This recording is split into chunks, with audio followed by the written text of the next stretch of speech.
ಈಗ JN1 ಆತಂಕ ಮನೆ ಮಾಡಿರೋ ಹಿನ್ನೆಲೆಯಲ್ಲಿ ಗರ್ಭಿಣಿಯರು ಬಾಣಂತಿಯರು ಯಾವ ರೀತಿಯಾಗಿ ಎಚ್ಚರಿಕೆಯಿಂದ ಇರಬೇಕು?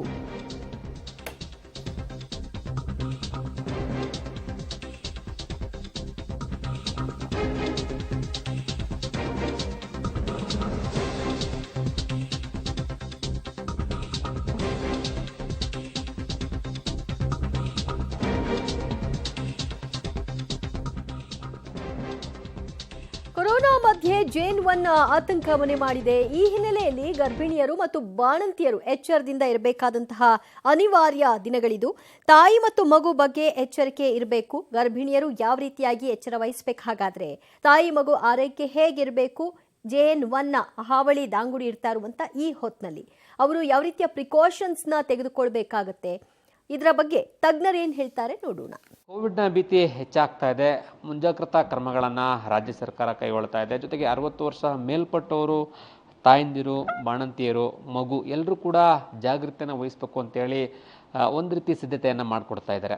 ಈ ಮಧ್ಯೆ ಬಾಣಂತಿಯರು, ಮಗು ಏನು ಮಾಡಬೇಕು, ಕೋವಿಡ್ ಬಂದರೆ ಯಾವ ರೀತಿ ಮುಂಜಾಗ್ರತಾ ಕ್ರಮವನ್ನು ವಹಿಸಬೇಕು ಅನ್ನೋದು ಒಂದು ದೊಡ್ಡ ಪ್ರಶ್ನೆ ಆಗಿರುತ್ತೆ ಎಲ್ರಿಗೂ ಕೂಡ. ಇಂಥಲ್ಲಿ ಈ ಬಗ್ಗೆ ಮಾಹಿತಿ ಕೊಡಲಿಕ್ಕೆ ನಮ್ಮ ಜೊತೆ ಈಗ ವಾಣಿವಿಲಾಸ ಆಸ್ಪತ್ರೆಯ ಮೆಡಿಕಲ್ ಸೂಪರಿಂಟೆಂಡೆಂಟ್ ಅಂತ ಸವಿತಾ ಮೇಡಮ್ ಇದ್ದಾರೆ. ಅವ್ರನ್ನ ಮಾತನಾಡಿಸೋ ಪ್ರಯತ್ನ ಮಾಡ್ತೀನಿ. ಮೇಡಮ್ ನಮಸ್ತೆ. ಮೊದಲನೇದಾಗಿ ಈ ವೈರಸ್ನ ಬಗ್ಗೆ ಈಗೇನು ಉಪತಳಿ ಕಾಣಿಸ್ಕೊಳ್ತಾ ಇದೆ JN.1 ಒಂದು ಆತಂಕ, ಆ ವೈರಸ್ ಬಗ್ಗೆ ತಾವೇನು ಹೇಳ್ತೀರಿ? ಕ್ರಾನ್ದು ವೇರಿಯಂಟ್ ಬಂದಿತ್ತಲ್ಲ, ಅದೇ ಥರನೇ, ಅಂದರೆ ಸೀರಿಯಸ್ ಕಾಯಿಲೆ ಏನಿರೋದಿಲ್ಲ ಇದು. ಆದರೆ ಈ ಅಪ್ಪರ್ ರೆಸ್ಪಿರೇಟರಿ ಇನ್ಫೆಕ್ಷನ್ ಥರ ಏನು ಹೇಳ್ತೀವಲ್ಲ, ಕೆಮ್ಮು, ಜ್ವರ, ನೆಗಡಿ ಆ ಥರನೇ ಆಗುತ್ತೆ. ಇವಾಗ ನಾವು ನಮ್ಮ ಇದ್ರ ಬಗ್ಗೆ ಮಾತಾಡಬೇಕಂದ್ರೆ ಹೆಣ್ಮಕ್ಳು ಮತ್ತು ಮಕ್ಕಳ ಬಗ್ಗೆ ಮಾತಾಡಬೇಕಂತಂದರೆ ಆದಷ್ಟು ಇವಾಗ ಏನಾಗುತ್ತೆ, ಈಗ ಕಮ್ಯುನಿಟಿ ಸ್ಪ್ರೆಡ್ಡಲ್ಲಿ ಎಲ್ಲ ಇದ್ದಾಗ ಏನು ಅಂದರೆ ಮಾಸ್ಕ್ ಹಾಕ್ಕೊಂಡು ಹೊರಗಡೆ ಹೋಗಬೇಕಾದ್ರೆ ಮಾಸ್ಕನ್ನು ಉಪಯೋಗ ಮಾಡಬೇಕು. ಅನ್ನೆಸೆಸರಿ ಟ್ರಾವೆಲ್ ಮಾಡೋದಾಗಲಿ, ಜನಸಂದಣಿ ಇರೋ ಕಡೆ ಇರೋದಾಗಲಿ. ಯಾಕಂದರೆ ಗರ್ಭಿಣಿಯರದು ಏನಂತಾರೆ, ದೇಹ ಸ್ಥಿತಿ ಮೊದಲೇ ಸೂಕ್ಷ್ಮವಾಗಿರುತ್ತೆ. ಸೊ ಅವ್ರಿಗೊಂದು ಸ್ವಲ್ಪ ಹೆಚ್ಚು ಕಮ್ಮಿ ಆದರೆ, ಇವಾಗ ಫಸ್ಟ್, ಸೆಕೆಂಡ್ ವೇವ್, ಥರ್ಡ್ ವೇವರೆಲ್ಲ ಎಲ್ಲರೂ ನೋಡಿದ್ವಿ ನಾವು ಯಾವ ಥರ ಎಲ್ಲ ಪ್ರಾಬ್ಲಮ್ ಆಯಿತು ಅಂತ. ಸೊ ಆದಷ್ಟು ಇವಾಗ ನಾವು prevention is better than cure ಅಂತ ಯಾವ ಥರ ಹೇಳ್ತೀವಲ್ಲ, ಆದಷ್ಟು ಬರದೇ ಇರೋ ಥರ ನೋಡ್ಕೊಳೋದು ಒಳ್ಳೆಯದು. ಎಲ್ಲ ಹೊರಗಡೆ ಹೋದಾಗ ಮಾಸ್ಕ್ ಹಾಕ್ಕೊಳ್ಳಿ, ಆಮೇಲೆ ಒಳ್ಳೆ ಊಟ ಮಾಡಿ, ಅಂದರೆ ಪೌಷ್ಟಿಕ ಆಹಾರ ತಗೊಳ್ಳಿ ಅಂತ ಹೇಳ್ತೀವಿ. ಅಂದರೆ ಅದರಿಂದ ಏನಾಗುತ್ತೆ, ಇಮ್ಯುನಿಟಿ ಬೂಸ್ಟ್ ಆಗುತ್ತೆ ಅದರಿಂದ. ಸೊ ಏನಂದರೆ ವಿಟಮಿನ್ ಸಿ, ಜಿಂಕು ಅದೆಲ್ಲ ಹೇಳ್ತಾ ಇದ್ರಲ್ಲ, ಆ ಥರ ಏನೇ ಆಗಲಿ ವಿಟಮಿನ್ ಸಿ ಅದೆಲ್ಲ ತಗೊಂಡ್ರೆ ಇದಾಗುತ್ತೆ ಅಂತ, ಇಮ್ಯುನಿಟಿ ಇದಾಗುತ್ತೆ ಅಂತ. ಮನೆ ಒಳಗಡೆ ಗರ್ಭಿಣಿ ಇರುತ್ತೆ, ತಾಯಿ ಮಗು ಇರ್ತಾರೆ, ಮನೆ ಒಳಗಡೆ ತುಂಬಾ ಸದಸ್ಯರು ಇರ್ತಾರೆ. ಆ ಸಮಯದಲ್ಲಿ ಯಾವ ರೀತಿ ಜಾಗೃತಿ ವಹಿಸಬೇಕಾಗತ್ತೆ, ಯಾವ ರೀತಿ ಕೇರನ್ನ ತೆಗೆದುಕೊಳ್ಬೇಕಾಗತ್ತೆ? ಇವಾಗ ಮನೇಲಿ ಒಬ್ರು ಗರ್ಭಿಣಿಯರು, ಚಿಕ್ಕ ಮಕ್ಕಳು ಎಲ್ಲ ಇದ್ರು ಅಂತ ಅಂದಾಗ, ಆ ಮನೆ ಸದಸ್ಯರು ಏನಿರ್ತಾರೆ ಅವ್ರಿಗೂ ಸಹ ಅವ್ರದ್ದು ಜವಾಬ್ದಾರಿ ಇರುತ್ತೆ. ಅವರು ಹೊರಗಡೆ ಹೋದಾಗ ಆದಷ್ಟು ಅವರು ಇನ್ಫೆಕ್ಷನ್ ತಗೊಂಡೇ ಇರೋ ಥರ, ಅಂದರೆ ಅವ್ರಿಗೆ ಬರದೇ ಇರೋ ಥರ ಅವರು ಎಚ್ಚರಿಕೆ ವಹಿಸಬೇಕು. ಮಾಸ್ಕ್ ಹಾಕೊಂಡು ಹೋಗ್ಬೇಕು ಅವರು ಸಹ ಹೊರಗಡೆ ಹೋದಾಗ. ಸೊ ಅಕಸ್ಮಾತ್ ಬಂದರೆ ಅಂಥವ್ರು ಹೋಮ್ ಐಸೋಲೇಷನ್ ಅಂತ ಹೇಳ್ತೀವಿ. ಇವಾಗ ನಮಗೆ ಗೈಡ್ಲೈನ್ಸ್ ಇರೋ ಪ್ರಕಾರ ಏನಂದರೆ, ಮೈಲ್ಡ್ ಇದು ಎಸಿಂಪ್ಟೊಮ್ಯಾಟಿಕ್ ಇಲ್ಲ ಸಿಂಪ್ಟೊಮ್ಯಾಟಿಕ್, ಮೈಲ್ಡ್ ಮಾಡ್ರೇಟ್ ಇದ್ದವ್ರಿಗೆ ಅವ್ರಿಗೆ ಮನೆಯಲ್ಲೇ ಹೋಮ್ ಐಸೋಲೇಷನ್ ಮಾಡ್ಕೋಬೇಕು ಅಂತ ಇರೋದು ಇವಾಗ.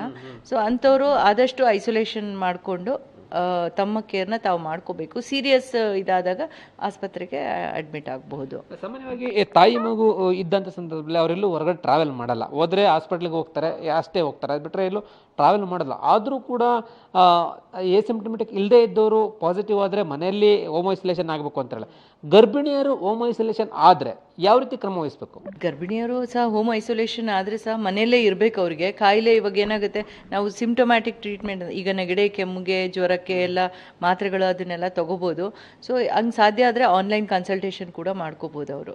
ಆಯ್ತು, ಆದಷ್ಟು ಏನಂದರೆ ಮನೆಯಲ್ಲೇ ಇದ್ಕೊಂಡು ಮಾಡಿದ್ರೆ ಏನಂದರೆ, ಸಿವಿಯಾರಿಟಿ ಆದಾಗ ಮಾತ್ರ ಹಾಸ್ಪಿಟ್ಲಿಗೆ ಬರಲಿ ಅಂತ ಅಷ್ಟೇ ಹೇಳೋದು.